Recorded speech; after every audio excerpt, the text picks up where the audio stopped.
Bonjour à tous et bienvenue dans ce nouvel épisode de développement personnel du podcast version 2.0. Aujourd'hui, on va plonger dans un sujet qui est important. Ce sujet, c'est l'entourage toxique. Que faire face à des personnes qui sont toxiques? Je pense qu'on a tous vécu des moments où notre cercle social peut être source de stress, de négativité ou alors d'épuisement. Et justement dans cet épisode, on va explorer les signes d'un entourage toxique, discuter de ses effets et je vais vous partager des conseils pratiques pour gérer cette situation. Restez avec nous après cette courte pause.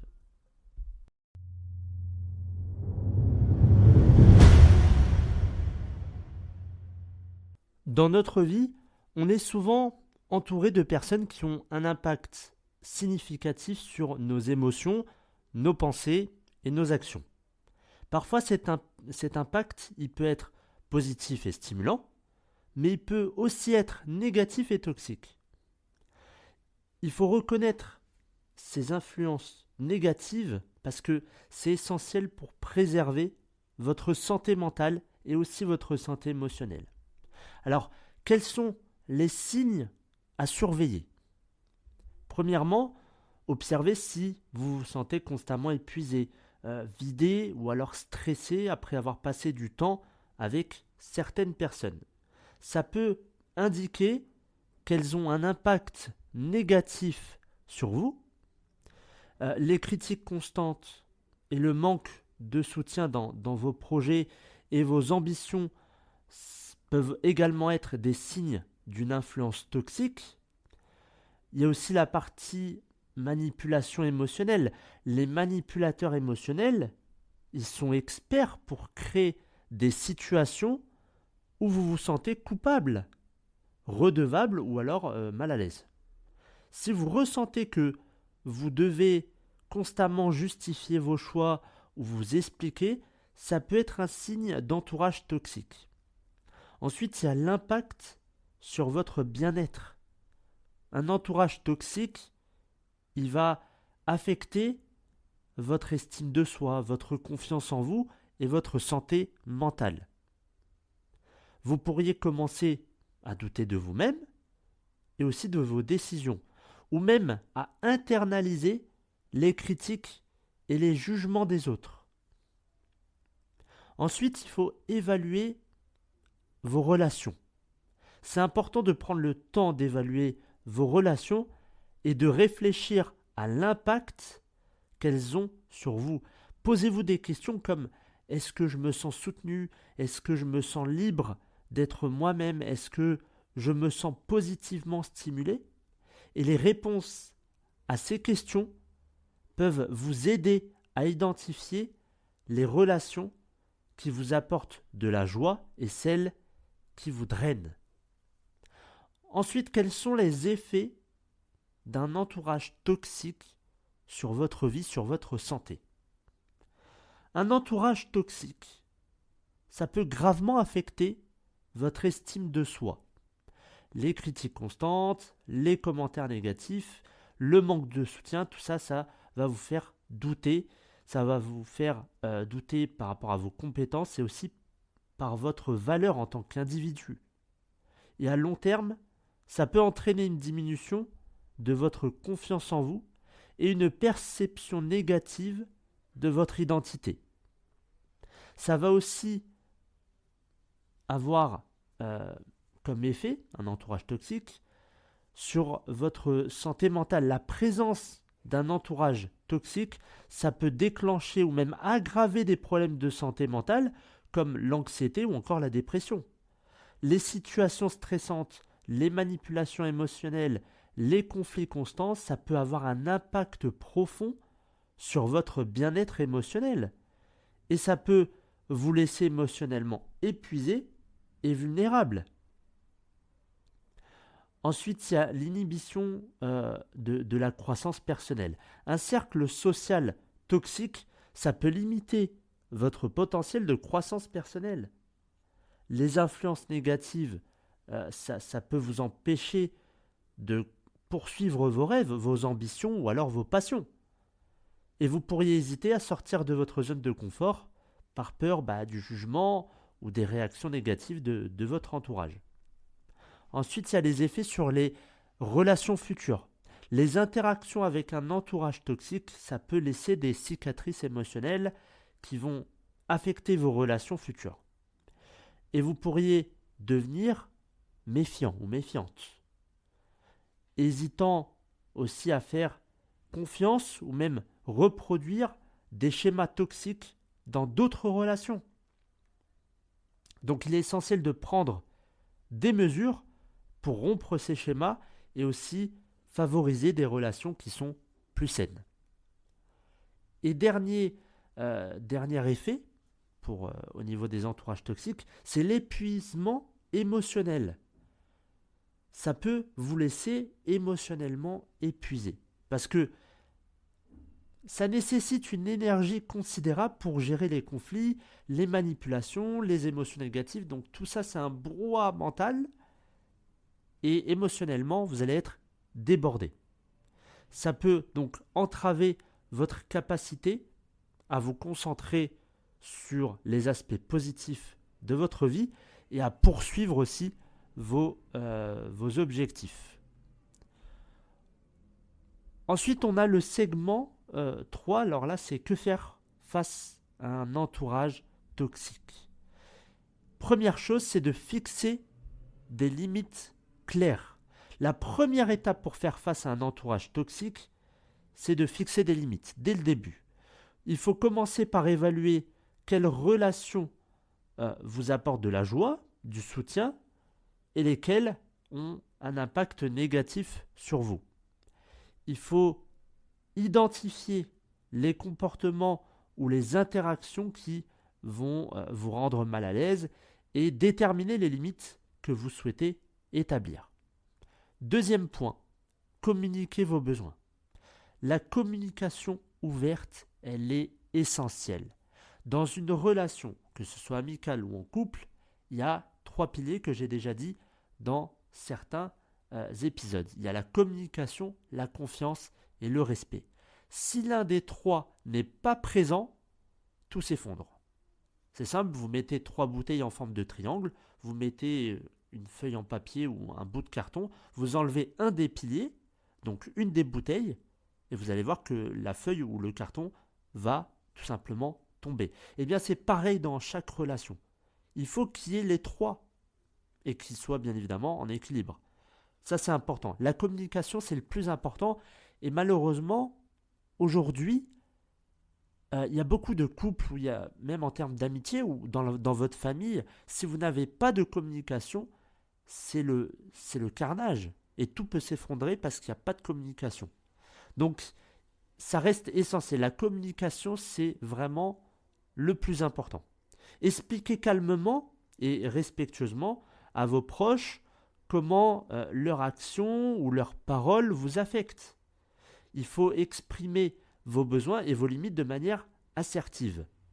Parfois, les personnes ne sont pas conscientes de l'impact de leur action et une conversation honnête, ça peut être le début d'un changement positif. Donc ça, parlez-en, faites en sorte que la communication soit présente. Exprimez-vous, n'ayez pas peur parce que l'autre peut mal les interpréter, peut vous rejeter, peut vous juger. Parlez-en. Et si la personne par contre est fermée, vous avez l'impression de parler à un mur, là c'est pas la peine. Clairement, autant ne pas être avec cette personne. Ensuite, il y a la distance, ce qu'on va appeler la distance saine.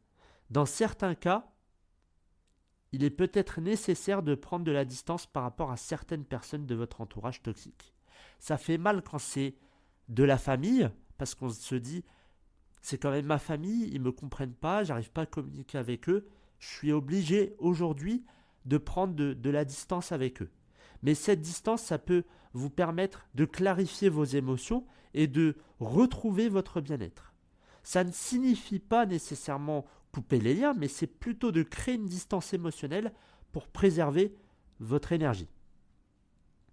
Ensuite, dernier point, c'est de prioriser votre bien-être. N'oubliez pas que votre bien-être est primordial. Prenez des décisions qui vont être en accord avec vos besoins et aussi vos valeurs. Si une relation continue de vous drainer et de vous nuire malgré vos efforts, alors il est peut-être temps de prendre une décision qui est difficile pour votre bien-être. Entourez-vous de soutien positif. Pour combler le vide laissé par les relations toxiques, concentrez-vous sur la création d'un nouveau cercle social de soutien positif. Entourez-vous de personnes qui vous encouragent, qui vous inspirent et qui vous soutiennent dans vos objectifs.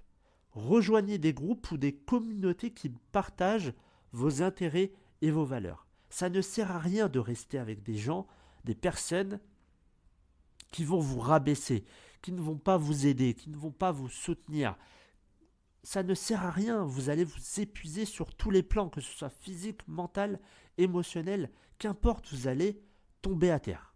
Donc, faites en sorte de prendre une décision qui peut faire mal au début, de se dire, bon, là c'est terminé, j'en peux plus, j'arrête la relation. Ça fait mal au début parce que, surtout, alors pour les couples, c'est un peu moins, on va dire, grave. Bon, après, on peut passer plusieurs années avec la personne qu'on aime et se dire, voilà, ça fait mal parce que finalement, ça s'est détérioré au fur et à mesure des années. Les solutions, il y en avait, mais la personne n'a pas su voir que j'allais mal, qu'il fallait faire quelque chose. Mais en termes familial, c'est beaucoup plus impactant. Parce que là, c'est votre famille, c'est votre cercle proche. Et pourtant, vous vous dites, mais finalement, est-ce que ces personnes-là qui sont de ma famille me comprennent? Est-ce qu'ils se soucient de mon bien-être? Donc ça va vous faire beaucoup de mal parce que vous allez vous poser pas mal de questions au début. Ça c'est normal, c'est pour ça qu'il faut juste prendre des distances dans un premier temps et souvent, dans la plupart des cas, enfin peut-être pas dans toutes les familles, mais en tout cas de ce que j'ai pu voir, les personnes se sentent finalement responsables et elles reviennent vers vous. Donc parfois ça peut être un mal pour un bien. Ensuite, créer un cercle social positif. Donc ça, on en a parlé juste avant. Identifier les personnes positives. Prenez le temps d'identifier les personnes qui ont un impact positif sur votre vie. Ce sont ceux donc, qui vous soutiennent dans vos projets, dans votre vie, vous encouragent à poursuivre vos rêves et qui vous apportent de la joie lorsque vous êtes en leur compagnie. Ça, souvent, quand vous rentrez chez vous, que vous n'êtes pas heureux ou heureuse, que vous vous disputez, que ça ne va pas, là c'est que la relation est plus trop saine. Donc c'est important d'avoir des personnes qui vous apportent de la joie, parce que ça c'est avec cette personne, peut-être dans vos relations de couple, que vous allez faire votre vie. Donc ces personnes peuvent être des amis proches, des membres de la famille ou même des mentors. Ensuite, rejoignez des communautés qui sont alignées sur vos valeurs. Rejoignez des groupes, des clubs ou des communautés qui vont partager vos intérêts et vos valeurs, comme on l'a dit tout à l'heure. Ces espaces, ça peut vous permettre de rencontrer de nouvelles personnes qui vont partager vos passions, vos objectifs de vie. Et ces nouvelles relations, ça peut devenir une source de soutien et d'inspiration. Ensuite, cultivez des relations positives. Pour créer un cercle de soutien positif, il est important de cultiver des relations mutuellement bénéfiques. Prenez le temps d'écouter, de partager vos expériences et de montrer votre soutien à vos amis et aussi à vos proches. Les relations sont finalement une rue à double sens et le soutien que vous offrez peut se refléter positivement sur vous. Donc ça, c'est important. Il faut que ce soit à double sens. C'est pas moi je donne et puis l'autre il me donne pas, ou alors lui me donne et moi je ne fais rien. Ça, c'est pas possible. Ensuite, évitez les schémas toxiques. Lorsque vous construisez de nouvelles relations, gardez à l'esprit les leçons que vous avez apprises de vos expériences passées avec des entourages toxiques. Évitez de reproduire les mêmes schémas négatifs, ça c'est le mieux quand même. Faites en sorte de rester attentif aux signes d'une relation déséquilibrée et n'hésitez pas, comme je vous l'ai dit, à vous éloigner si vous sentez que la dynamique, elle devient négative. Pratiquez aussi l'ouverture d'esprit, la vulnérabilité, créer des liens profonds et significatifs pour vous, en fait, tout simplement pour vos relations. ça implique souvent d'être ouvert et d'être aussi un peu vulnérable. Partagez vos rêves, vos ambitions et vos défis avec des personnes de confiance que vous avez déjà identifiées. Lorsque vous êtes authentique, vous encouragez également les autres à l'être et vous allez créer un environnement de soutien qui est mutuel. Voilà, chers auditeurs, on a exploré en détail le sujet des entourages toxiques et comment les gérer pour préserver votre bien-être émotionnel et favoriser votre croissance personnelle. On a abordé l'identification des signes d'un entourage toxique, les effets sur votre vie, les mesures à prendre pour faire face à cette situation et la création d'un cercle de soutien positif. Donc, se libérer d'un entourage toxique, ça peut être un voyage émotionnel difficile, mais c'est essentiel pour votre propre épanouissement. Vous méritez des relations qui vous soutiennent, qui vous inspirent et qui vous encouragent à grandir. Donc, n'ayez pas peur de prendre les mesures nécessaires pour créer un environnement positif autour de vous. Je tiens à vous remercier chacun d'entre vous pour avoir écouté cet épisode, d'être fidèle à ce podcast. N'hésitez pas à vous abonner au compte Instagram du podcast, donc c'est P-du-bas version 2.0, au compte Instagram du projet Evolution, donc c'est lefebvre.dimitri, moi-même. Et n'hésitez pas aussi à venir commenter les posts que je mets lorsque les épisodes sont sortis. Voilà, merci à tous pour votre écoute et je vous retrouve la semaine prochaine. Alors j'allais dire la semaine prochaine, mais ça sera dimanche. Je vous retrouve dimanche pour un épisode de santé. Bonne semaine à tous.